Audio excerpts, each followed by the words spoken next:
And our Pierre Clochendler, who is reporting for us from Ukraine, sent us this report.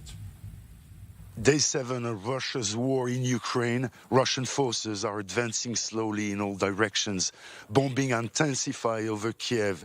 Here, 7 kilometers from Kyiv, as the rocket flies, the night was punctured by loud explosions from a nearby Ukrainian artillery battery, as well as by dimmer explosions in the distance, like now, probably by the Russian forces that are encircling the area and are only 3 miles away from here. Yet, it's relatively secure here as the Russian onslaught is aimed at Kyiv. And the noose is tightening over the capital. So for Ukrainian residents who wish to flee the battle zone, options are diminishing by the day, by the hour. The only kind of safe passage we found was via small village roads to the west of Kyiv. It's a testing and long haul. Ragtag Ukrainian militias protecting their villages, manning makeshift barricades made of tires, cut trees, sandbags, and armed with whatever comes handy, Molotov cocktails, assault rifles, hunting carabines, pointed menacingly at you. They must pass through endless controls, barrages, checkpoints. It's nerve-wracking. You go in circles as one exit is blocked after another as you try to break the siege. Fighter jets fly sometimes at low altitude, about 300 feet above head. You never know whether these are Russians or Ukrainians.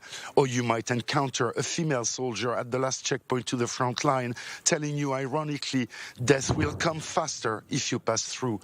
On the sideway, you'll see billowing smoke of explosions, but in spite of the fear, 2 more buses of people are waiting to get out of Kyiv because the fear to stay in Kyiv is much greater. And here, you'll be embraced, offered warm meals, a bed, heat, and a hot shower. But we got here to the village.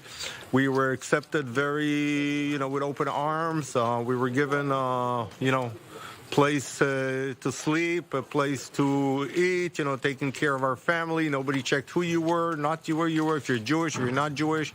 It's the first transit point out of Kyiv and one rare safe passage southward to Moldova. Right now, extracting people out of the war zone, of this safer war zone, requires coordination with both the Russian and the Ukrainian military authorities on the ground, a fragile and sensitive relation of trust with both sides, and negotiating skills are needed. That's the job of Moshe Asman and his men, who behind the scene are constantly engaged in such rescue operations. Hundreds upon hundreds have been saved that way, including our colleagues from Israeli media. But for obvious safety reasons, they won't talk on camera and explain what they're doing. This is Pierre Clochendler, somewhere west of Kyiv, I-24 News.